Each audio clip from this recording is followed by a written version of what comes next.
Salut tout le monde, on se retrouve pour une nouvelle vidéo sur les légendes de Tronchet. Pour celle-ci, on s'envole un peu à l'ouest de Le Breton pour atterrir dans le petit village de Brèze.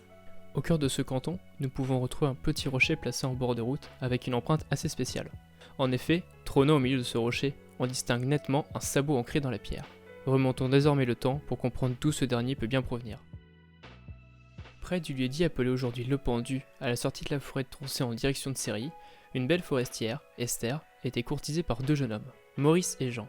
Ce dernier fit assassiner le père d'Esther pour faire retomber la responsabilité du crime sur Maurice, qui fut condamné à être pendu.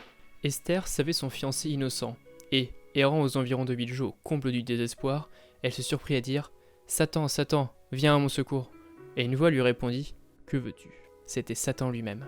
Un marché fut conclu entre Satan et Esther, et cette dernière, ayant apporté la preuve du crime, en fit arrêter Jean, qui, après ses aveux, fut pendu haut et court. Mais Esther dut retrouver Satan, à qui elle avait prêté serment, et son nouveau maître la changea en mule, tandis que Maurice recherchait en vain sa fiancée disparue. 3 mois après cette disparition, un homme de haute taille voulut, auprès d'un maréchal, faire ferrer d'or sa mule.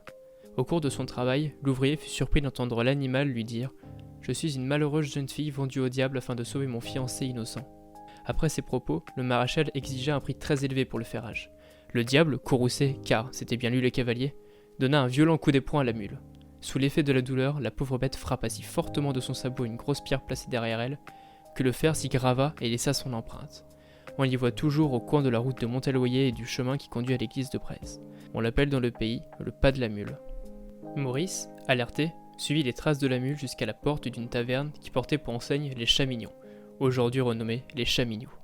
Maurice traita le diable d'infâme menteur et, avec l'aide du maréchal Ferrand, le retint lorsqu'il voulut à nouveau enfourcher la mule.